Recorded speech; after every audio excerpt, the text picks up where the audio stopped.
शांति 3 फरवरी 1974 ज्वालामुखी योग। ड्रामा के अनुसार निश्चित होते हुए भी निमित्त बनी हुई आत्माओं को पुरुषार्थ करना ही पड़ता है। इसी प्रकार अब इस मुक्ति और जीवन मुक्ति के गेट्स खोलने की जिम्मेदारी बाप के साथ साथ आप सबकी है। वह विनाश सर्व आत्माओं की सर्व कामनाएं पूर्ण करने का निमित्त साधन है।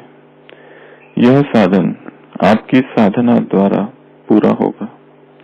ऐसा संकल्प इमर्ज होना चाहिए कि अब सर्व आत्माओं का कल्याण हो। सर्व तड़पती हुई दुखी और अशांत आत्माएं वरदाता बाप और बच्चों द्वारा वरदान प्राप्त कर क्या हो जाए। सर्व तड़पती हुई दुखी और अशांत आत्माएं वरदाता बाप और बच्चों द्वारा वरदान प्राप्त कर सदा शांत और सुखी बन जाए और अब घर चले। यह स्मृति समय की समीपता प्रमाण तेज होनी चाहिए। कौन सी स्मृति? सुखी हो जाए, शांत हो जाए सभी आत्माएं, क्योंकि इस संकल्प से ही और इस स्मृति से ही विनाश ज्वाला भड़क उठेगी और सर्व का कल्याण होगा। तो क्या सुना? ड्रामा के अनुसार निश्चित होते हुए भी निमित्त बनी हुई आत्माओं को पुरुषार्थ करना ही पड़ता है। इस प्रकार अब इस मुक्ति और जीवन मुक्ति के गेट्स खोलने की जिम्मेवारी बाप के साथ साथ आप सबकी है। वह विनाश सर्व आत्माओं की सर्व कामनाएं पूर्ण करने का निमित्त साधन है। कैसा वाक्य है यह?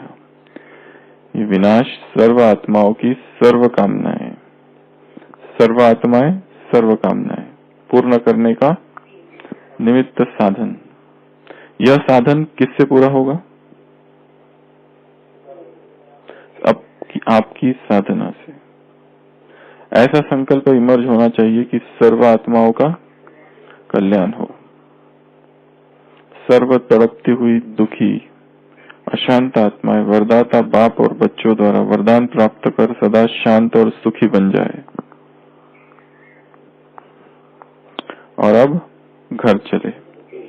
यह स्मृति समय की समीपता प्रमाण तेज होनी चाहिए, क्योंकि इस संकल्प से ही और इस स्मृति से ही विनाश ज्वाला भड़क उठेगी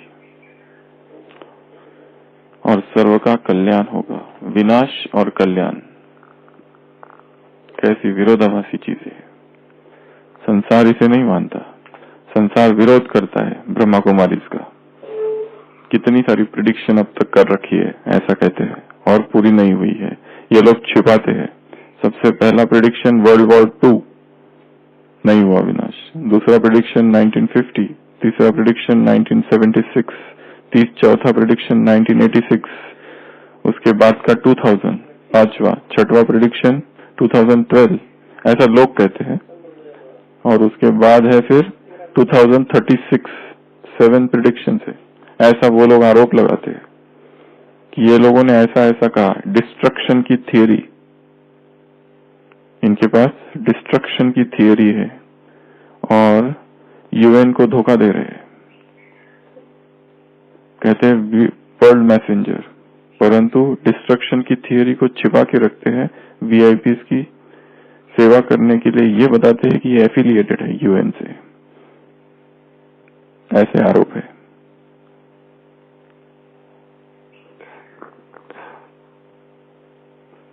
तो डिस्ट्रक्शन और दूसरा कल्याण। और जो बुद्धिवादी है, बुद्धिजीवी है संसार के, वो इन बातों को नहीं समझते। वो तो विरोध करते हैं। वो कहते हैं ये विनाश कहते हैं, न्यूक्लियर हॉलोकॉस्ट। न्यूक्लियर हॉलोकॉस्ट कहते हैं उसे, संपूर्ण सृष्टि का विनाश। और एक तरफ कह रहे हैं शांति, एक तरफ कहते हैं हम पीस मैसेंजर, एक तरफ कहते हैं हम मेडिटेशन सिखाते हैं, पर इनके चित्र में दिखाते हैं कि विनाश होने वाला है। अब एक होमवर्क देते हैं आपको, वो होमवर्क जो भी करके लाएगा उसको इनाम दिया जाएगा। बहुत मेहनत है। श्याम भाई आप चालू करो उसको। हिस्ट्री हॉल में एक चित्र है, झाड़ के ऊपर दो बिल्ले हैं, इधर से और इधर से, वो दोनों कौन है? वो व्यक्ति कौन है हम पूछ रहे हैं। वो दो है, उसको एक को टोपी पहनी हुई है, दिखाई दे रहा है, कौन है? Who is that person? Trump अभी का नहीं, तब का कौन है? वो दो व्यक्ति है वहां पर, उनका नाम नहीं लिखा है, हिटलर नहीं है वो, उनके नाम लिखा है। हिटलर जर्मनी में था, ये रशिया और अमेरिका है। इसके लिए कह रहे ये होमवर्क है। वो दो बिल्ले है, दोनों को चित्र दिखाया हुआ है, उनके जैसे एक्चुअल चेहरे वैसे ही चेहरे वहां बनाए हुए हैं, जो उनका एक्चुअल चेहरा है वही चेहरा वहां बनाया हुआ है। तो उसके लिए रिसर्च करना पड़ेगा कौन है वो दोनों। वहां नहीं लिखा है, परंतु है, बहुत ही बारीकी से बनाए गए हैं। वो दो चेहरे हैं। नेक्स्ट, अभी नहीं, अभी जो वो जो है वो कौन है ये हम पूछ रहे हैं, तो उसको ढूंढो। तो विनाश निमित्त साधन है किसका? सर्व आत्माओं का सर्व कल्याण करने के लिए, सर्व दुखों से छुड़ाने के लिए। संसार इन बातों को नहीं समझ सकता। जो वो कह रहे हैं प्रिडिक्शंस, भगवान ने ऐसा कभी नहीं कहा है। तारीख तो कभी दी ही नहीं है आज तक, लास्ट तक भी नहीं दूंगा ऐसा कहा है। वो जो तारीख आ रही है वो कैसे प्रचार हो गया उसका और कैसे उन तक पहुंच गई, ये एक दूसरा प्रश्न है।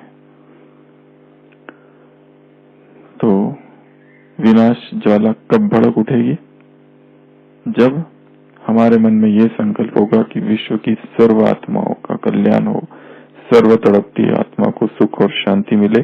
और सर्व आत्माओं को शांति तभी मिल सकती है जब आत्माएं परम धाम जाएगी। अभी ऐसा हो ही नहीं सकता है कि सारे धर्म एक हो जाए। कई बार मुरलियों में है, वो सोचते हैं पीस कॉन्फ्रेंस करते हैं जिससे सारे धर्म एक हो जाए, ये संभव नहीं है।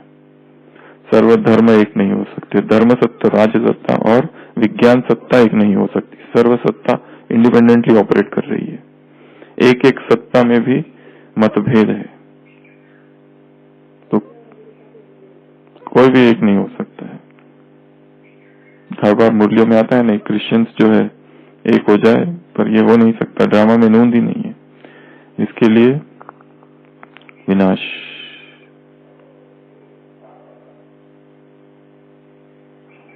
अलग अलग जगह पर, ऐसा शायद ही कोई धर्म है जहां विनाश की थियरी नहीं है।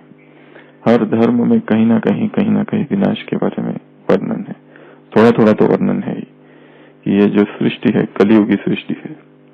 भागवत में लिखा है 12 स्कंद कि कलियुग जगह आएगा, इतना पाप बढ़ जाएगा, इतना पाप बढ़ जाएगा, इतना पाप बढ़ जाएगा यहाँ पर कि फिर सारी सृष्टि का विनाश होगा, जलमग्न हो जाएगी सृष्टि।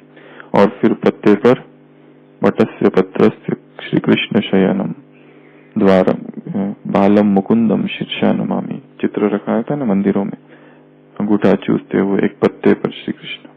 फिर से नई सृष्टि की शुरुआत होगी। वन पर्व में महाभारत, उसमें लिखा है कि सृष्टि का विनाश इतना ऐसा होगा, एक समय तापमान बहुत ज्यादा बढ़ जाएगा, सारी सृष्टि सूख जाएगी, धरती सूख जाएगी, नदी समुद्र सूख जाएंगे और फिर विनाश होगा।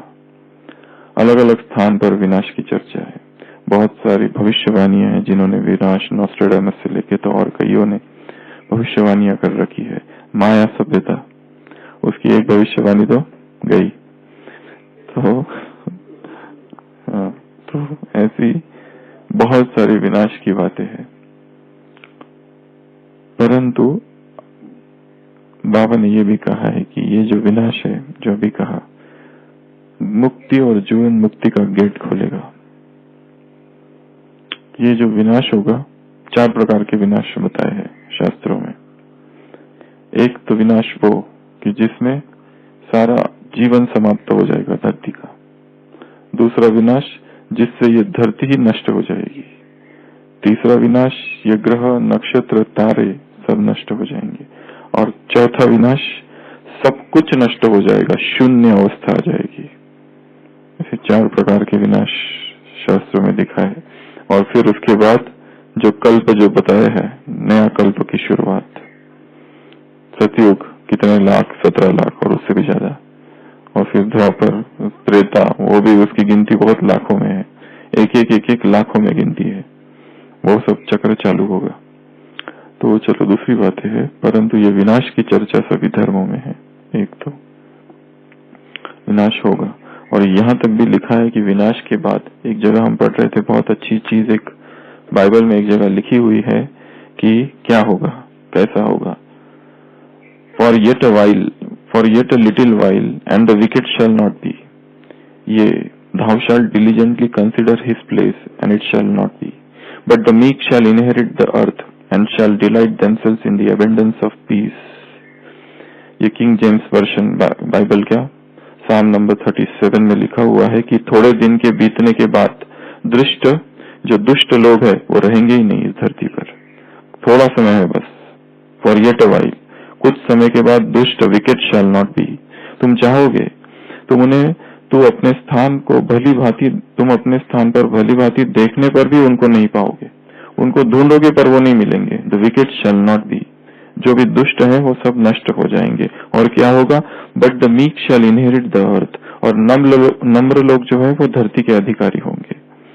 And shall delight themselves in the abundance of peace, और क्या करेंगे, बहुत ही शांति से और आनंद मनाएंगे इस धरती पर। ये आने वाले उस स्वर्ग की ओर इंगित कर रहा है कि ये जो धरती है, इसमें जो पाप है, जो दुष्ट है, वो नष्ट हो जाएंगे और नई सृष्टि आएगी जिसमें नम्र लोग, meek shall inherit the earth, जिनमें नम्रता है, ऐसे लोग इस धरती पर राज्य करेंगे। तो थोड़ी थोड़ी कहीं कहीं भविष्यवाणियां है कि ये जो है ये रहने वाला नहीं है, ये नष्ट होगा और नया आएगा। संसार में जो शांति स्थापन करने का प्रयत्न कर रहे उससे कभी भी शांति नहीं हो सकती। वो जो पीस प्राइज दे रहे हैं वो सब झूठे हैं। बाबा कहते पीस प्राइज किसको मिलना चाहिए? मुझे, क्योंकि मैं ही पीस स्थापन करता हूँ, और पीस है शांति धाम में।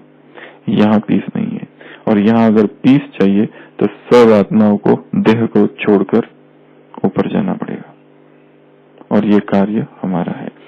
विनाश जो है एक्चुअली इतना प्रलयंकारी महाभयंकर विनाश शब्द है, परंतु वो विनाश नहीं, वो एक्चुअली उसमें कल्याण छिपा हुआ है, क्योंकि उसके बाद ही नई सृष्टि आएगी। धरती की धुलाई होगी, इसमें सफाई, आत्माओं की धुलाई, प्रकृति का शुद्धिकरण होगा,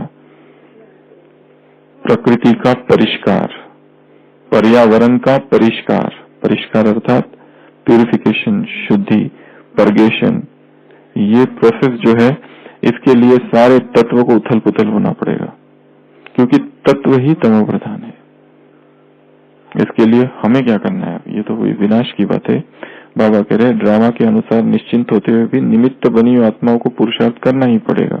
इसी प्रकार अब मुक्ति और जीवन मुक्ति के गेट्स के खोलने की जिम्मेवारी बाप के साथ साथ आप सबकी है। ये भी एक सुंदर चीज यहाँ बताई है, मुक्ति के गेट। इसमें योग का प्रयोग कर सकते हैं कि परमधाम में हम जब जा रहे हैं, जब पहुंचे, तब वहां क्या है? एक बहुत ऊंचा द्वार है, और वो द्वार हमने खोला, और खोलते ही एक अद्भुत सा दृश्य, लाल प्रकाश की दुनिया। कितना सुंदर योग का प्रयोग है। ये द्वार है लाइट का बना हुआ, खुला भी रह सकता है, या चाबी लगी है, चाबी से खोलो, चाबी लगाकर। तो उस द्वार को खोलो, खोलने के बाद वाला सीन अच्छा है कि द्वार धीरे धीरे धीरे धीरे खुल रहा है, और मैं आत्मा वहां अंदर प्रवेश कर रही हूँ और देख रही हूँ, आहा कितनी अच्छी आत्माएं हैं। सभी आत्माएं अंदर जगमग जगमग, मणियों का आधार, ये मणियों का आधार है, ये मणियों का स्थान है, लाल ही लाल प्रकाश।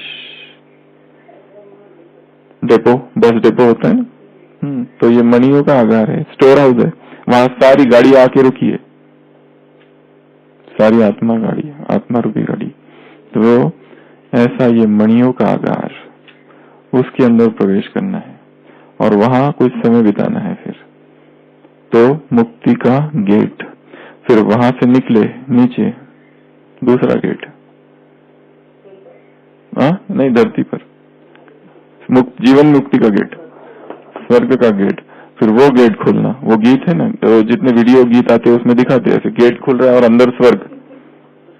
तो गेट हमने खोला और खोलते ही अंदर स्वर्ग में प्रवेश किया और फिर देवता रूप धारण, ऊपर से मणि आई गेट के अंदर और डायरेक्ट देवता जवान, और फिर घूमना इधर उधर, यहाँ से वहां, वहां से वहां, कहीं सभा चालू है, कहीं खेल रहे हैं, कहीं खा रहे हैं, कहीं डिनर हो रहा है, कहीं और कुछ हो रहा है। कोई पुष्पक विमान आया, वहां पर पुष्पक विमान में बैठे और चले सैर करने, देवता घूम रहे हैं। तो विजन बनाना है। इसमें एक मेथड है ना हमारी, विजन क्रिएट करनी है। कहाँ गई विजन? हाँ इधर ही, विजुअलाइजेशन या योग का प्रयोग है नहीं। तो ये योग में विजन, न्यू विजन, एक नया विजन क्रिएट करना है। परम धाम का एक नया विजन क्रिएट करना और सतयुग का नया विजन क्रिएट करना कि मैं आत्मा, फिर मैं देवता, फिर उसमें विचरण कर रही हूँ कुछ समय के लिए, और फिर वहां की पवित्रता को याद करना। आगे, यह विनाश सर्व आत्माओं की सर्व कामनाएं पूर्ण करेगा। सर्व आत्माओं को कौन सी कामना है? मुक्ति की कामना है, जीवन मुक्ति की कामना नहीं। जीवन मुक्ति संसार में ऊंचा शब्द समझा जाता है, जो योगी, तपस्वी, हंस, परमहंस वो लोग प्रयोग करते हैं कि ये व्यक्ति जीवन मुक्त है, परंतु जीवन मुक्ति को नहीं चाहते। वो चाहते किसको है? मुक्ति को। मुक्ति की कामना है उनको, मोक्ष की कामना है, कैवल्य की कामना है। मोक्ष चाहते हैं, मुमुक्षत्व होना चाहिए कहते हैं। मोक्ष पाने की कामना, कितना गहरा मुमुक्षत्व है उतनी ही धर्म में उन्नति होती है। धर्म अर्थ मोक्ष काम। तो मोक्ष पाने की इच्छा, मुक्त होने की कामना अर्थात मुमुक्षत्व कितना है। तो मोक्ष चाहिए, कैवल्य चाहिए, फ्रूशन, बीएटिट्यूड। बीएटिट्यूड अर्थात ये एक शब्द है, बीएटिट्यूड अर्थात परमानेंट लिबरेशन, यहाँ से जिसको कैवल्य कहते हैं। फ्रूशन, फ्रूशन भी एक शब्द आता है क्रिश्चियनिटी में। मुक्ति, जैन धर्म कहता है कैवल्य, आत्मा मुक्त हो जाए। सारी जो चेष्टा है अध्यात्म की, वो आत्मा को कैवल्य पद तक प्राप्त कराने की। महावीर ने जो पद प्राप्त किया, बुद्धिज्म कहता है निर्वाण, संबोधि। जैन कहता है सैटोरी, सैटोरी। उस सैटोरी तक पहुंचना है और उसके लिए झटका चाहिए रहता है, ऐसा कहते हैं। झटका मतलब गुरु झटका देना चाहिए एक, तो ही वो सैटोरी तक अवस्था तक जाता है। जैसे कि कोई एक पेशेंट है, उसको इतनी बीमारी हो जाए, बहुत दवाइयां किया, दवाइयां काम नहीं करती, फिर शॉक दिया जाता है, ईसीटी दी जाती है, शॉक्स दिए जाते हैं हर दिन या अलग अलग दिन, एक एक दिन छोड़कर। जैसे कोई मान ही ले कि मैं महात्मा गांधी हूँ, उसको इलाज किया, फिर दवाइयां दी, पर वो छोड़ता ही नहीं है। अब ये जो कंटिन्यूटी हो गई है, इसको एकदम ब्रेक करना होता है कभी कभी। तो मेडिकल साइंस ने एक नई टेक्नोलॉजी यूज की है। हमने देखा है शॉक कैसे देते हैं पेशेंट्स को हॉस्पिटल्स में। एक तो हॉस्पिटल उधर ऐसा है मुंबई में, मसीना हॉस्पिटल, रोज 15-20 लोगों को शॉक दिया जाता है वहां पर। मतलब जो भी पेशेंट्स है, थोड़े से यहाँ झटका लगता है और फिर थोड़ी देर लिटाते हैं और फिर घर भेज देते हैं थोड़ी देर के बाद।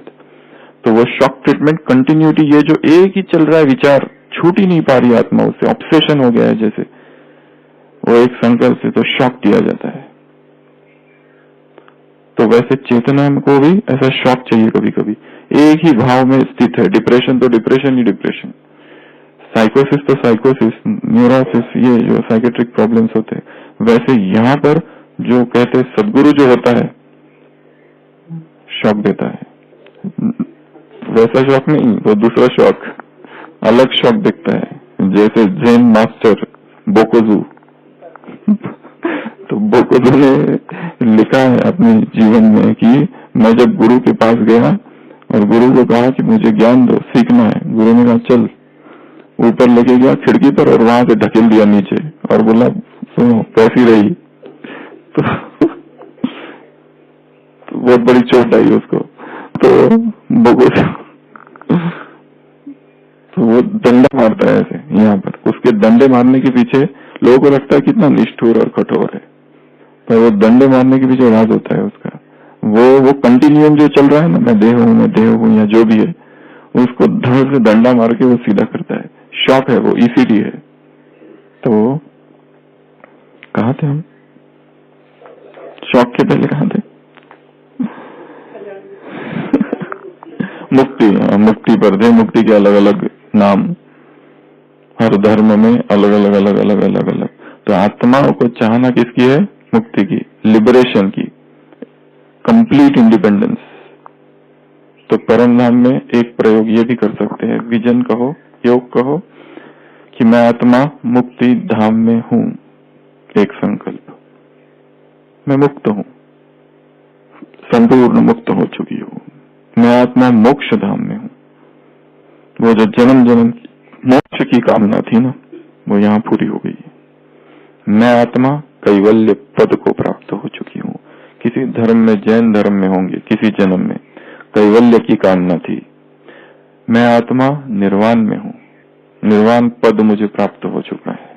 मैं आत्मा लिबरेशन में हूँ, टोटल लिबरेशन, कंप्लीट इमांसिपेशन।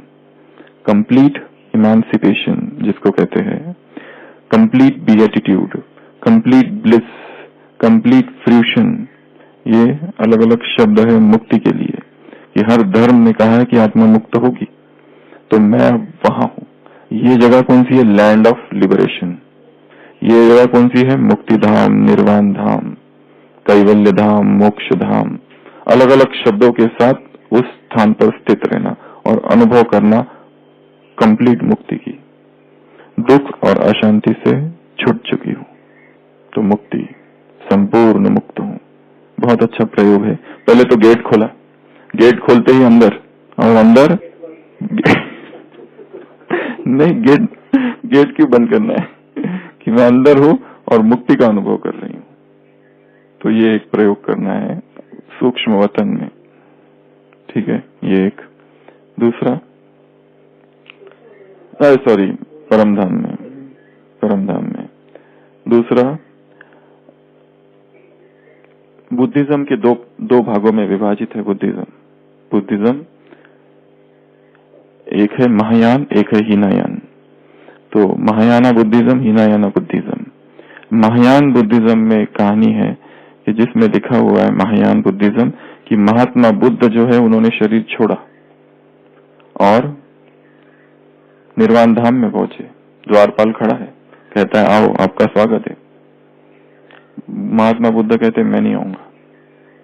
वो कहते हैं आप, हो गया, आपका जीवन कार्य पूर्ण हो गया है, आपने सब कुछ कर लिया, आपको निर्वाण पद प्राप्त है, आ जाओ। वो कहते हैं मैं नहीं आऊंगा। जब तक इस संसार की हर आत्मा, हर व्यक्ति मुक्ति को नहीं प्राप्त हो जाती और जब तक मैं उनको अंदर जाते नहीं देखता, तब तक मैं नहीं आऊंगा। ये कहानी महायान बुद्धिज्म में। बुद्धिज्म दो प्रकार में है, जैसे शिया सुन्नी और जैसे प्रोटेस्टेंट और कैथोलिक क्रिश्चियनिटी में, जैसे दिगंबर और श्वेतांबर जैनिज्म में, हर जगह दो दो में विभाजित हुआ है। वैसे वहां पर भी बुद्ध में दो, एक कहता है कि बुद्ध जैसा बनना है, बुद्ध पद को प्राप्त होना है, इसकी साधना करनी है। दूसरा कहता है ये हमसे नहीं होगा, इससे तो अच्छा है बुद्ध की फोटो बनाओ और पूजा करो, एक दिन कृपा विपा हो गई तो पाप प्राप्त हो जाएंगे। ये एक इजी मार्ग है जो जिसमें बुद्ध ने कभी नहीं कहा मेरी भक्ति करो, मेरी पूजा करो। वो तो अवतार, वो तो सबके विरोध में था। पर यहाँ तो लोगों ने उसके 500 वर्ष के बाद सबसे ज्यादा उसकी मूर्तियां हैं आज पूरे देश, पूरे विश्व में। अगर किसकी सबसे ज्यादा मूर्तियां होगी ना तो बुद्ध की है। और हर जगह अलग अलग बुद्ध है। कोई चाइना वाला बुद्ध का पेट ज्यादा है, किसी का पेट अंदर है। हर एक बुद्ध, उनकी बुद्ध अलग अलग है, देश देश में बदलता है वो अपने अपने हिसाब से। बुद्ध किसी की आंख की, कहीं बुद्ध की आंख छोटी है, कहीं बड़ी है, कहीं पेट बाहर, कहीं अंदर। हाँ, तो ये बहुत गड़बड़ की है बाद में। उसने ऐसा कभी नहीं कहा था। उसने तो जाते समय कहा कि क्या अप्पो दीपो भव, पाली भाषा है, अप्पो दीपो भव, कि हे आनंद अपने शिष्यों से कहा कि बी ए लाइट अनटू योरसेल्फ, अपना प्रकाश खुद बनो, मेरे पर भी निर्भर नहीं रहो। बुद्ध को फॉलो करने वाला केवल, मुझे लगता है पर्सनल ओपिनियन, वो जो ज़ेन है, वो ज़ेन वाले जो मास्टर्स है, बस उन्होंने ही एक रीति से अच्छा फॉलो किया है, बाकी सब तो पूजा में ही लग गए उसके। तो यहाँ पे उस कहानी में बुद्ध कहता है कि जब तक सब आत्माएं नहीं आ जाएगी, आत्मा तो नहीं, सब व्यक्ति इस संसार के आ नहीं जाते, तब तक मैं अंदर नहीं आऊंगा। बाबा ने ये भी कहा है, तुम्हें क्या करना है, सबको मुक्तिधाम, तभी तुम्हारा कर्तव्य पूरा होगा, तब तक तुम नहीं जा सकते। ब्रह्मा बाबा भी रुके हुए वहां पर। तो सर्व आत्माएं जब तक मुक्त नहीं हो जाती तब तक, तो क्या करना है, ये शब्द याद रखना है हमेशा के लिए। जब भी विनाश शब्द आए तो ये दो शब्द याद रखना, सर्व आत्माएं और सर्व कामनाएं। सर्व आत्माओं की सर्व कामनाएं, विनाश अर्थात क्या, विनाश सर्व आत्माओं की सर्व कामनाएं पूर्ण करने का निमित्त साधन है, इस विनाश से होगा। यह साधन आपकी साधना द्वारा पूरा होगा। और अगर ये विनाश ही इतना कल्याणकारी है तो हमको अभी क्या करना है, इसको लाना है, नजदीक लाना, आह्वान। ऐसा संकल्प इमर्ज होना चाहिए कि सर्व आत्माओं का कल्याण हो। आत्मान मोक्षार्थम जगत हिताय च, आत्मा के मोक्ष के लिए और संसार के हित के लिए। सर्व तड़पती हुई दुखी आत्माएं, अशांत आत्माएं वरदाता बाप और बच्चों द्वारा वरदान प्राप्त कर सदा सुखी और शांत बन सकती है, बने और घर चले। आत्माओं को क्या करना है, संपूर्ण पवित्रता की परिभाषा, संडे की मुरली। पहली बात, स्वयं में सुख शांति का अनुभव।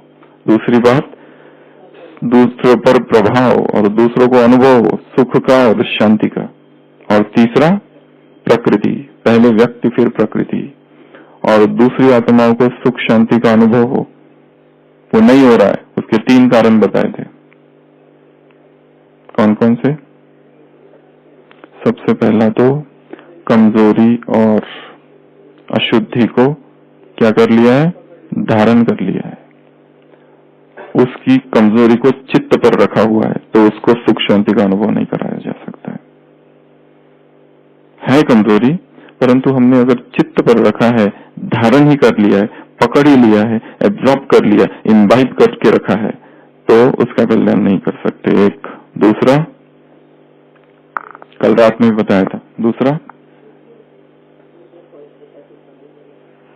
वो दूसरा बताओ, वो तीसरा है।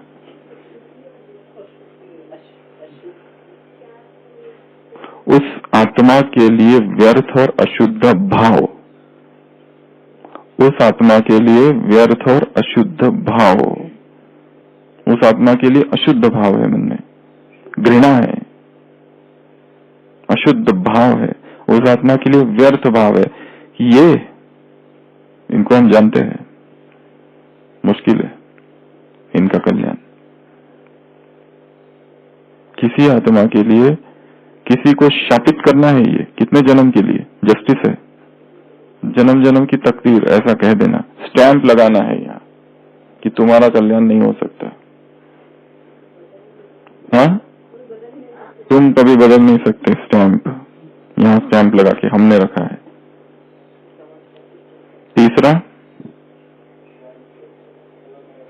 तीसरा शब्द वैसे नहीं है वही, पर शब्द दूसरे हैं। 3 कारण है, जब तक ये 3 कारण है तब तक दूसरी आत्माओं का कल्याण हम नहीं कर सकते।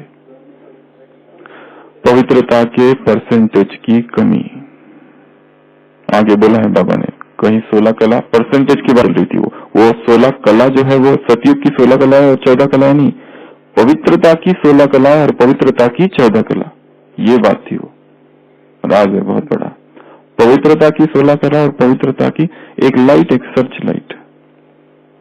पवित्रता की 16 कला, पवित्रता की 14 कला, पवित्रता की सतो प्रधान अवस्था और पवित्रता की सतो। तो परसेंटेज में भी यदि कमी है, हमारे पवित्रता का स्टॉक कम है, तो दूसरों का कल्याण नहीं कर सकते। दूसरों के प्रति व्यर्थ भाव है तो कल्याण नहीं कर सकते।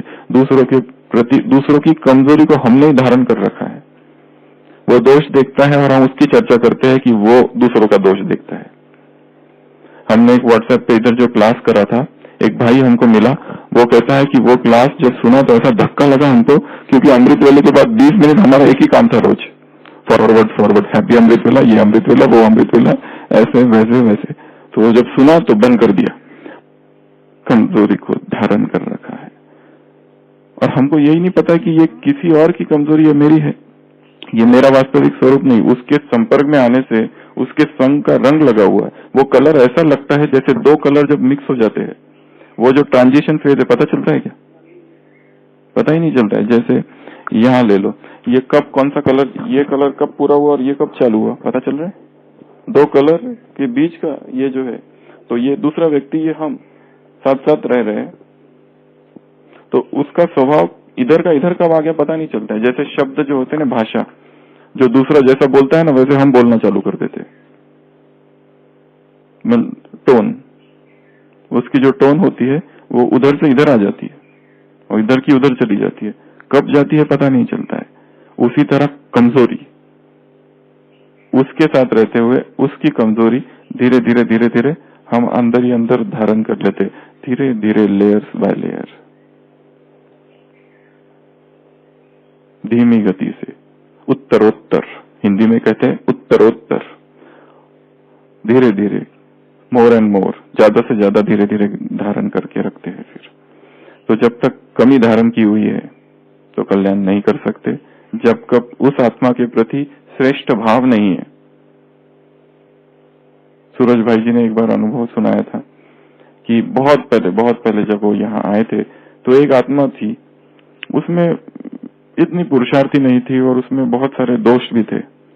तो उस आत्मा के लिए उन्होंने कहा कि थोड़ा सा मन में एक भाव ऐसा था कि ये ठीक नहीं है। और एक बार कोई दूसरी जगह की, उसके सेंटर की, या कहीं से एक आत्मा आई और वो वास्तविक उस आत्मा की जीवन कहानी जब बताने लगी तो पता चला कितनी वो महान आत्मा है, कितने बड़े बड़े उसने त्याग किए थे जीवन में। और हम क्योंकि पास्ट को नहीं जानते तो हम इतना ही देख रहे हैं, बस उसका ऊपरी स्वरूप, और उसमें हमको गलतियां दिखाई दे रही है, परंतु उस आत्मा में बहुत सारी महानता छुपी हुई है। तो जब उन्होंने कहा कि जब मैं ये सुन रहा था कि वो आत्मा कितनी महान है, तो अपने पर ही मुझे लगा कि मैंने ये क्या देखा था, ये क्या देख रखा और क्या चित्त में धारण कर रखा। तो ये 3 कारण नहीं होना चाहिए।